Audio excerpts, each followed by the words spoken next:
Ya sabéis que, igual que hemos hecho esa visión, esa introducción de Josep Curto y un poco la descripción de dónde están los datos, ahora llegamos a la parte más científica en la que vamos a ver, ellos son los responsables, como decía Alex antes, de meter en la botella todos esos datos, ¿no? Entonces yo creo que es muy interesante ver si realmente se está desarrollando una nueva ciencia de los datos, como dicen algunos, como dice O'Reilly, o realmente esto es una variación de ciencia ya existente, y de eso parece que va a ser muy interesante oírlo.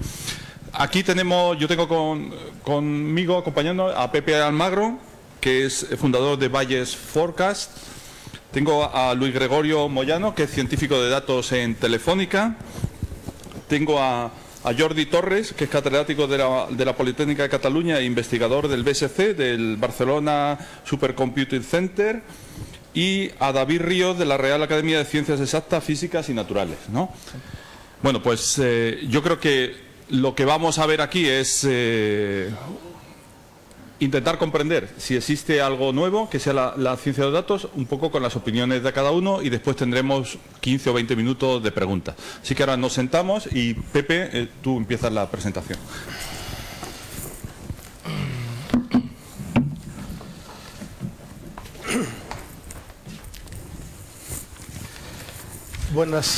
Buenas tardes, buenos días a todos. Gracias en primer lugar a Soraya por organizar esta magnífica jornada y por darnos la oportunidad, como ha dicho alguien antes, de encontrarnos aquí algunos viejos amigos y algunas nuevas personas que con seguridad serán amigos en el futuro. También quiero agradecer a la Fundación Telefónica, lógicamente, y a los ponentes que me han precedido por lo que me han enseñado esta mañana, ¿no? He titulado mi presentación como con un guiño histórico, las fuentes del conocimiento y la ignorancia, una perspectiva bayesiana. El guiño histórico es, hay un artículo de Karl Popper, que es muy antiguo, del siglo XX, que se llama exactamente las fuentes del conocimiento y la ignorancia. Yo he añadido una perspectiva bayesiana porque siento que Popper sería bayesiano si no lo era, si escuchase los argumentos que quizá hoy aquí se van a presentar. La explosión de información es una explosión permanente. De eso podemos estar seguros, y esta mañana hemos tenido sobrada muestra de qué va a ser esa explosión de información. No solo porque la observación digital, los sensores, de lo que hemos estado hablando, Internet de las cosas va a estar ahí, sino porque nuestra vida es progresivamente más difícil. Por tanto, podemos dar como un hecho que esa explosión va a continuar y va a continuar de forma exponencial, creciendo de forma exponencial. Lo que nos planteamos ahora es qué hacer con la gran masa de datos que tenemos. ¿Para qué los vamos a utilizar?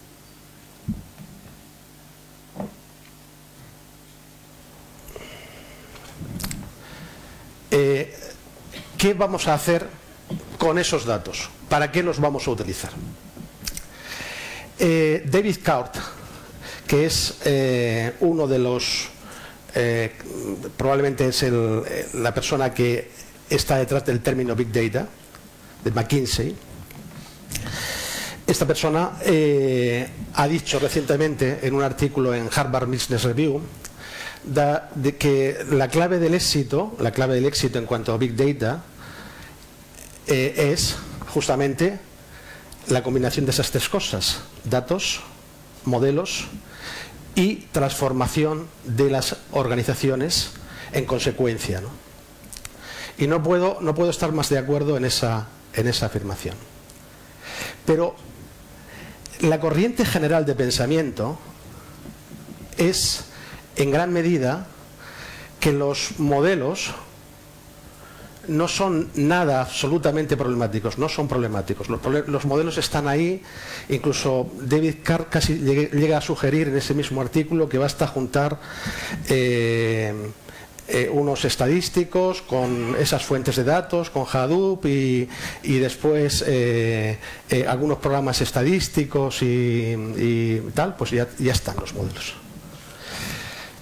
Y hay gente incluso que va mucho más lejos. Chris Anderson, que es el editor de la revista Wired, ha llegado a decir que el enorme volumen de información que tenemos pues nos exime de recurrir a las teorías e incluso al método científico, o sea que realmente los datos lo harían todo.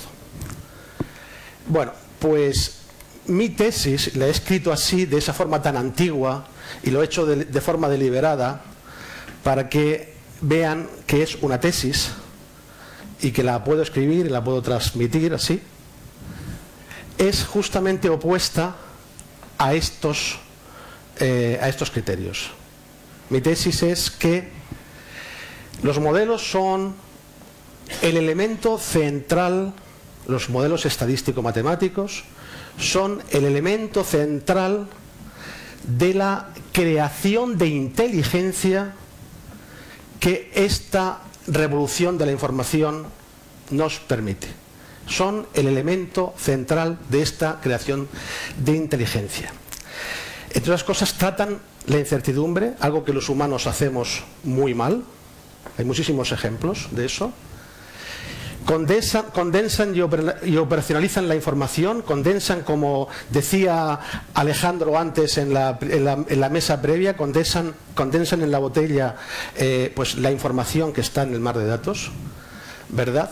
Y son almacenes, en el mejor sentido de la palabra, son almacenes de conocimiento y, si se me permite la expresión, también fábricas de ello, fábricas de conocimiento en el sentido de que los modelos no son entidades cerradas que se hacen y ya está, sino que los modelos son entes vivos, seres que van cambiando, que van mutando con la nueva información. La construcción de modelos de esos objetos es una tarea altamente compleja. Llevo 35 años haciendo esto, 35, no sé si exagero un año arriba o abajo, pero 35 años haciendo modelos, y esta es una tarea extraordinariamente compleja. Y una de las enfermedades que los estadísticos, con las que los estadísticos tenemos que luchar, los analistas de datos, los científicos de datos, como se dice ahora, de forma permanente, es la sobreparametrización. Esa es una de las primeras enfermedades. La sobreparametrización es poner parámetros de más, es encontrar orden donde solamente hay ruido. Es la forma estadística de la superstición. Eso es la sobreparametrización.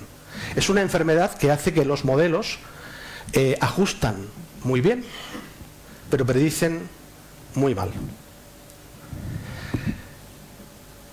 Muchos modelos no introducen el conocimiento que ya existe. Y es justamente esta es una de las cuestiones fundamentales. Aquí estamos hablando de conocimiento. Existe una gran cantidad de conocimiento. Cuando nos aproximamos a cualquier empresa, existe una gran cantidad de conocimiento previo de cómo son las cosas, de cómo funciona esa empresa, de cómo son los mercados, de cómo, y si es en un ámbito no de negocios, pues obviamente siempre existe una gran cantidad de conocimiento previo. Muchas veces se obvia esta introducción de conocimiento, y es que en gran medida la introducción de conocimiento exige de unas tecnologías, de unas metodologías y de una filosofía, que es la inferencia bayesiana, la teoría bayesiana, que todavía no es dominante. Todavía la práctica industrial hace que esa teoría bayesiana es todavía una práctica marginal. Y la tercera gran fuente de ignorancia es la ausencia de crítica. Es decir, el elemento más importante de un aprovechamiento eficaz de los datos es la construcción de modelos, pero es la construcción de modelos de forma crítica. Los modelos tienen que cumplir un conjunto de requisitos, atenerse a un conjunto de supuestos, ser consistentes con la información previa o, en caso contrario, derribar las teorías previas. Los modelos tienen que hacer eso. Esas son, desde mi punto de vista, las tres grandes fuentes de la ignorancia. Superstición estadística sobre paternalización, no inclusión del conocimiento preexistente y ausencia de crítica. La marca de la inteligencia es la capacidad de prever. Lo han dicho se ha dicho de formas muy distintas, hasta de formas poéticas. Isaías, en el siglo VII a.C., dice: decidnos qué tiene el futuro para que sepamos que sois dioses. Y Lady Macbeth le dice a las brujas: si sabéis lo que tienen las semillas del tiempo, entonces decídmelo, habladme. Si sabéis qué grano va a crecer y cuál no, entonces habladme. Esa es Lady Macbeth. O sea, la importancia de la previsión, el hecho que la previsión es la marca de la inteligencia, es algo reconocido. Pero la previsión está íntimamente ligada a la comprensión de las cosas. No hay previsión si no se comprende. O puede haberla sí. Puede haberla, pero es una previsión empírica, es una previsión de vuelos relativamente cortos, porque cuando fallamos en la previsión, entonces es difícil corregir, es difícil saber por qué, porque precisamente si hacemos una previsión muy empírica, pues no sabemos el porqué de las cosas.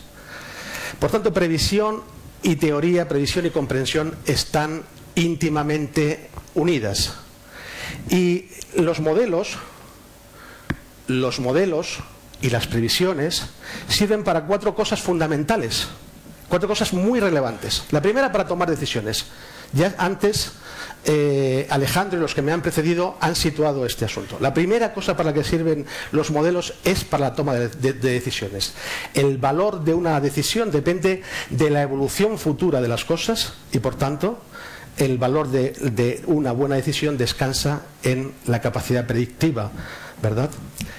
En segundo lugar, los modelos miden nuestras acciones, miden las acciones de los competidores, miden los drivers que no podemos controlar, los que sí podemos controlar, aquellos que están en manos de otros. Miden el resultado de nuestras acciones, por tanto, son elementos justamente de feedback, ¿verdad? En tercer lugar, los modelos nos entregan de alguna forma su vida, en el sentido de que son un poco como esos pájaros, estos gorriones, canarios, que llevamos a la mina para ver si hay gas grisú. Cuando el modelo da errores, cuando produce errores, ¿verdad? En ese momento el modelo está muriendo por nosotros, está diciendo: cámbiame, está pasando algo nuevo, esto no es así. Y justamente por eso se convierten en un elemento de innovación precoz, de descripción precoz. Y finalmente hay una función importantísima, que es la contribución a la innovación. Los modelos contribuyen a la innovación porque por varios motivos. Algunos de ellos son porque ofrecen precisión donde antes no la había, y entonces se pueden hacer cosas que antes no se podían hacer. Ese es un canal. Hay otro canal, que es la recombinación de cosas que ya se han hecho. Probablemente tendrán una distribución de probabilidad que podemos establecer a partir de la observación de cosas que ya han pasado. Ese es otro canal. El canal más importante por el que los modelos contribuyen a la innovación es porque muchas veces los modelos nos enseñan puertas cerradas. Nos dicen: por ahí no vamos a ninguna parte. Si siguen siendo las cosas de esta manera, seguirá estando todo igual, estará todo mal. Y en ese momento los modelos nos enseñan, nos dicen: tiene usted que inventar algo nuevo, tenemos que inventar algo nuevo.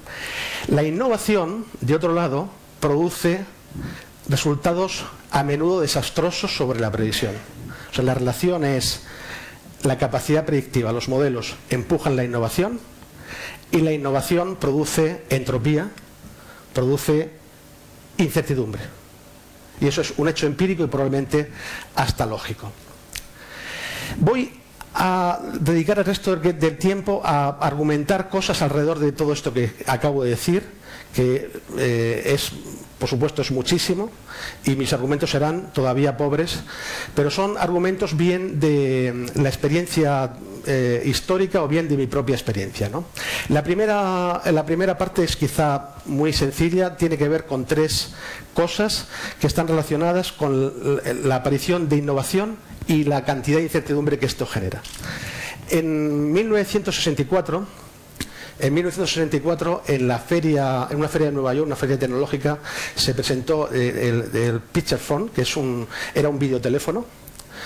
AT&T presentó esto, la gente podía hablar unos con otros y podían ver aquello tuvo mucho éxito, se hicieron muchas encuestas, finalmente en el año 70 ese Picture Phone se coloca comercialmente en Pittsburgh y se colocó a un precio de $80, si no me estoy equivocando, $80 de la época, claro. ¿Y saben cuántos se vendieron? 7. Se hizo una prueba posterior en Chicago, bajando el precio a $40 y se vendieron 41.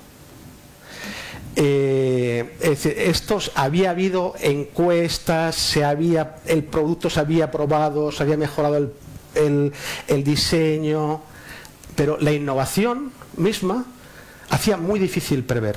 Hacía muy difícil ver cómo iba a ser el futuro.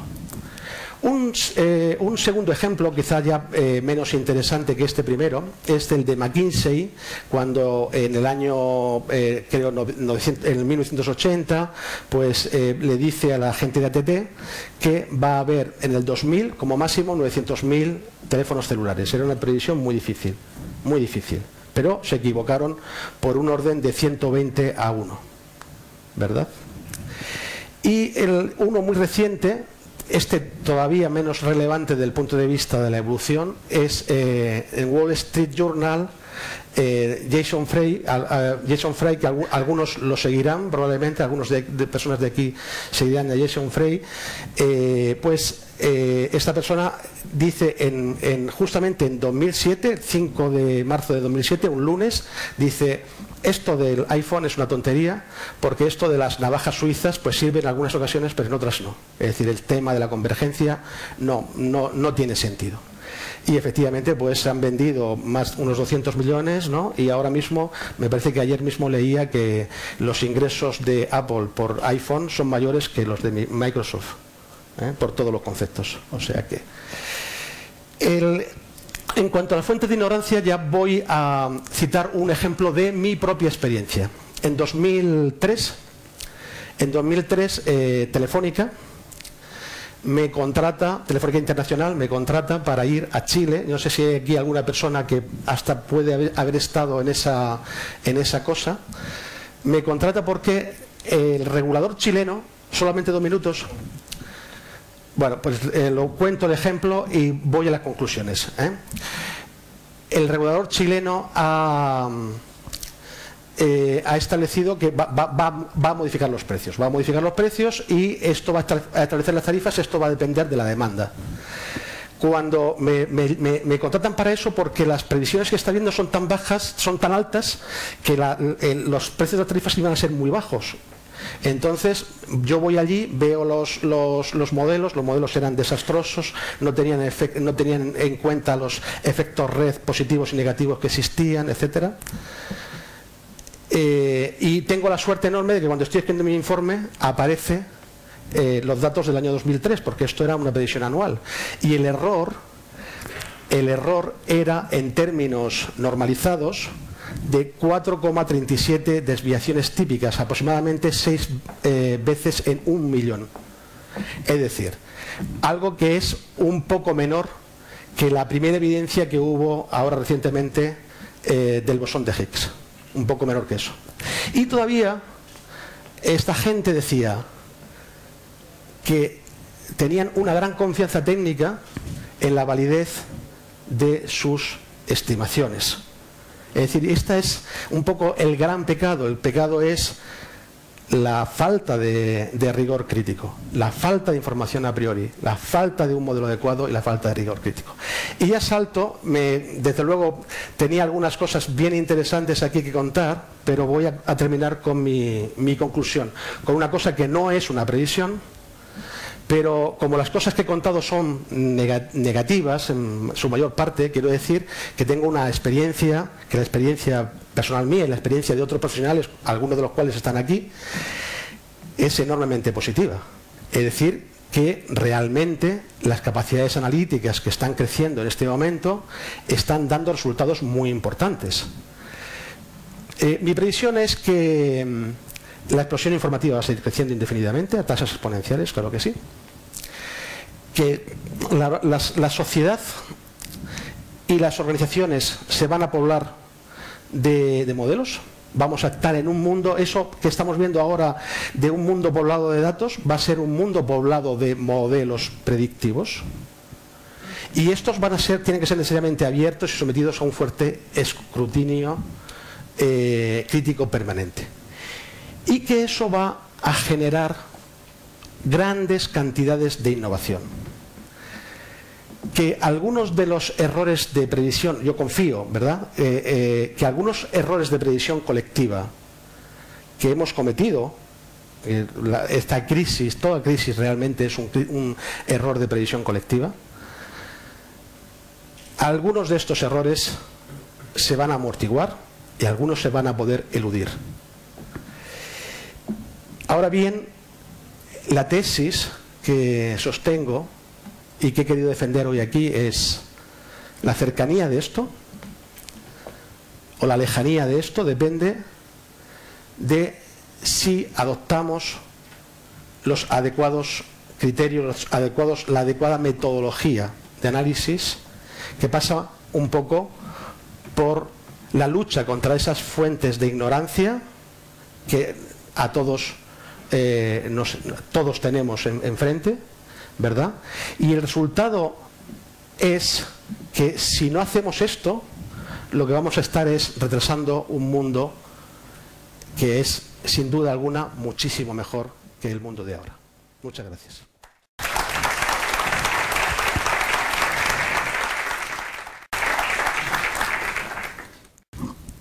Bueno, tendremos en las preguntas.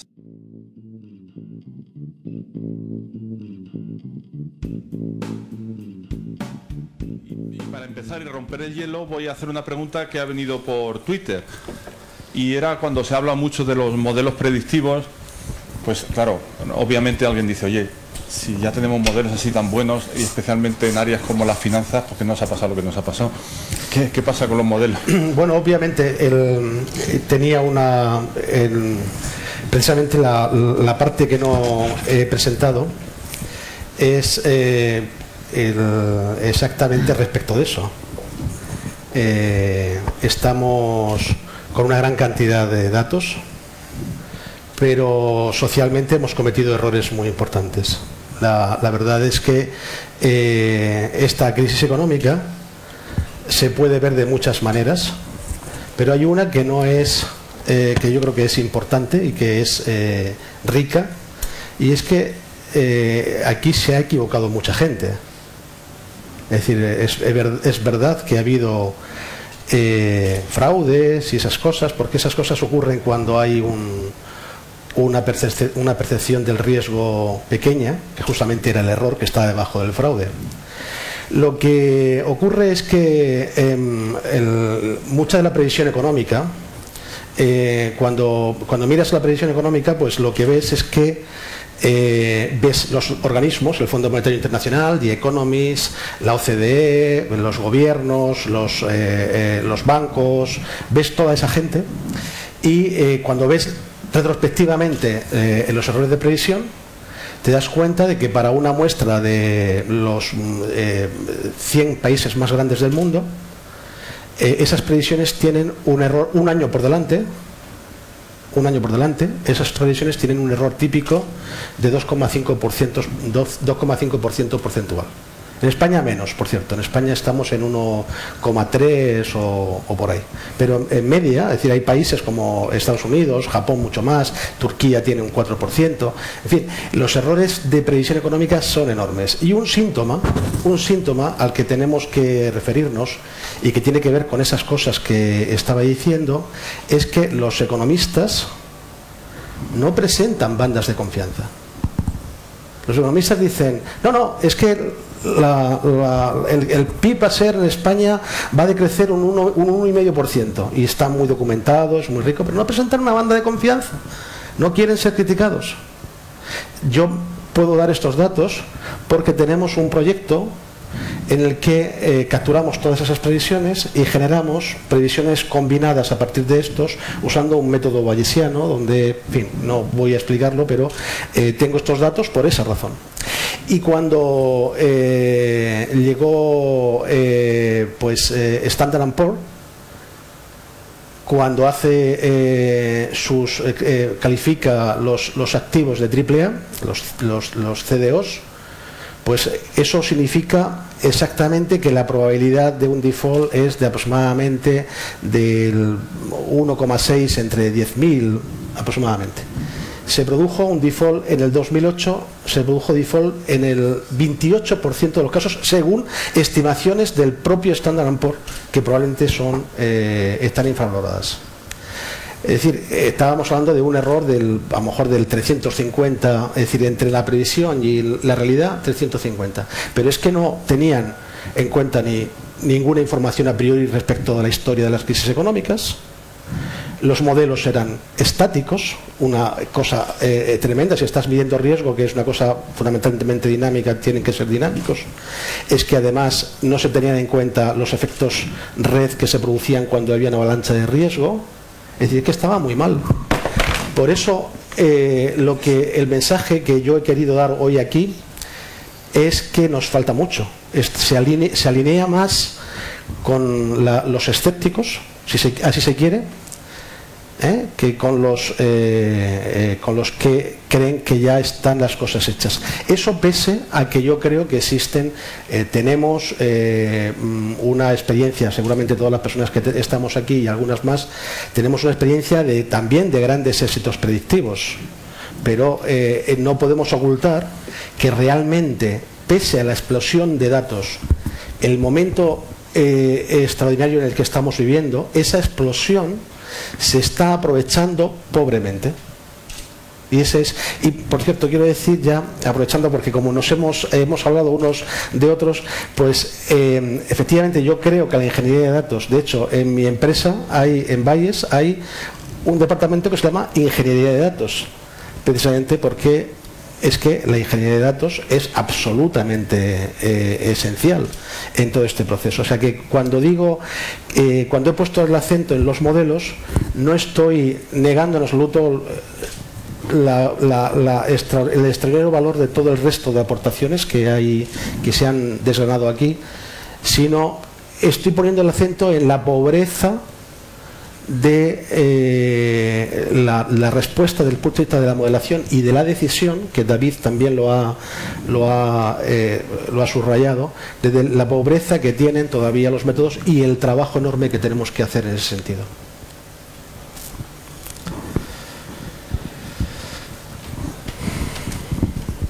La pregunta de José de la Piña me recuerda al que llama a un teléfono estos 807 de tarificación especial y pregunta a un adivino, va a llamar al adivino y el adivino le pregunta ¿quién es? Y dice, pues vaya adivino, ¿no? No, ahora muy en serio, en el año 95 yo tuve el honor de ver en la Escuela Nacional de Inteligencia de la Secretaría de Inteligencia de Estado de Argentina la biblioteca en la que la crème de la biblioteca era la prospectiva, es decir, el resto de las cosas que hacían en inteligencia argentina eran de segundo, de tercer orden comparado, y las personas y los recursos. Luego volví en el año 2002 con el Corralito y además como volvieron a cometer el error de invitarme, volví a ver que la biblioteca estaba muy vieja, desangelada. Me interesé por los que hacían prospectiva y estaban todos colocados, unos en Visa, en especuladores, en agencias de... Es decir, te iba a preguntar la prospectiva de los prospectores, es decir, una de las cosas que me interesa de tu empresa es su plan de negocio.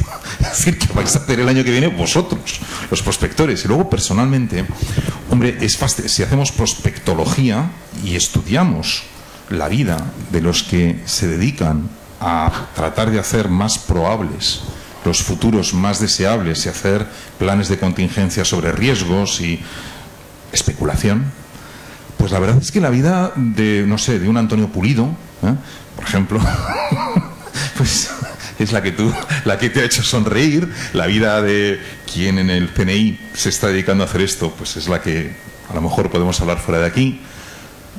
Yo te querría pedir, ¿qué vas a hacer el año que viene tú? Adivino. Bueno, yo no soy un adivino, claro está, yo soy un matemático, un científico, un empresario también. Y el negocio este de la previsión es un negocio realmente muy duro. Dice, no sé de quién es la cita, pero la cita es más o menos de que si quieres perder tu reputación hay varios caminos, ¿no? Uno es el juego, otros son desde el punto de vista masculino las mujeres, desde el punto de vista femenino los hombres, otro es la bebida, ¿no? Pero la forma más segura de perder la reputación más rápido es dedicarte a hacer predicciones. Entonces, claro, yo no soy un adivino, sino que lo que nosotros hacemos como empresa es enfrentarnos a problemas de previsión de un tamaño, digamos, medio alto. No es de un tamaño, por ejemplo, no hacemos exactamente, es decir, hacemos alguna previsión macroeconómica, pero nuestro núcleo de previsiones son previsiones más bien de corto plazo. Somos previsiones donde muchos de los problemas de la innovación, de las interacciones, es decir, uno de los problemas de la previsión es el problema de la previsión autocumplida o la previsión autonegada. Si yo te digo que por aquella carretera va a ir mucha gente y te lo pongo en tu smartphone y tal, pues probablemente lo que va a ocurrir es que la otra que te estoy recomendando es la que va a estar colapsada. Es decir, que las previsiones tienen, aparte de los problemas de la innovación, tienen algunos problemas objetivos que hacen que las previsiones tienen límites superiores, que tenemos que ser modestos en la capacidad predictiva que tenemos. Y este es uno de los grandes mensajes que yo quiero dar. Ahora, esta es la cuestión. ¿Qué vamos a hacer como empresa? Bueno, pues eso es una cuestión que podemos hablarlo después, estoy encantado en hacerlo, pero efectivamente creo que lo que hay que hacer en este momento es poner mucho más, es decir, aprovechar mucho más la información. Ahora lo que tenemos es mucha más información. La oportunidad que tenemos para mejorar los sistemas aprovechando toda esa información es enorme. Como ha dicho antes Alejandro, como han dicho otros, ¿no? La oportunidad es enorme. Lo que tenemos que hacer es hacer sistemas más ricos, sistemas más abiertos, menos dogmáticos, y efectivamente trabajar en esa mejora de las previsiones. Eso es, en esencia, lo que creo que tenemos que hacer. Aprovechar la mitad.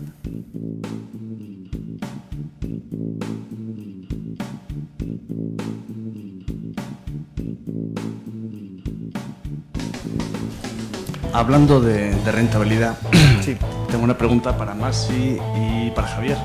¿Nos podríais dar una idea de cuál es el retorno? Sabemos lo que cuesta invertir en Big Data y en modelación. ¿Cuál es el retorno para vuestras dos compañías de invertir en modelos? Contesto yo primero. Mira, es una pregunta que yo realmente me he hecho muchas veces y he tratado de cuantificarla. No la he cuantificado nunca, pero te puedo decir que así aproximadamente el retorno es más de 10-1, seguro. Es decir, por cada 1.000.000 de euros invertido en modelación, tú seguramente sacas como beneficio en términos de ahorro, en términos de eficiencia ganada, a partir de ese 1.000.000 de euros, 10 millones seguro. O sea, estoy seguro, sin echar cuentas. La rentabilidad es muy alta.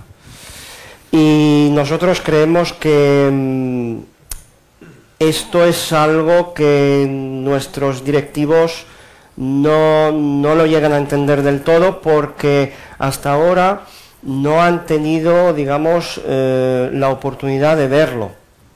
O sea, pero desde hace unos años yo creo que estamos haciendo una gran labor a nivel internacional y a nivel global para poner en evidencia este punto y lo están viendo. Y de hecho tenemos una demanda cada vez más creciente, es decir, crece la demanda de modelación, lo cual nos da a mí personalmente mucho más trabajo que antes, pero bueno.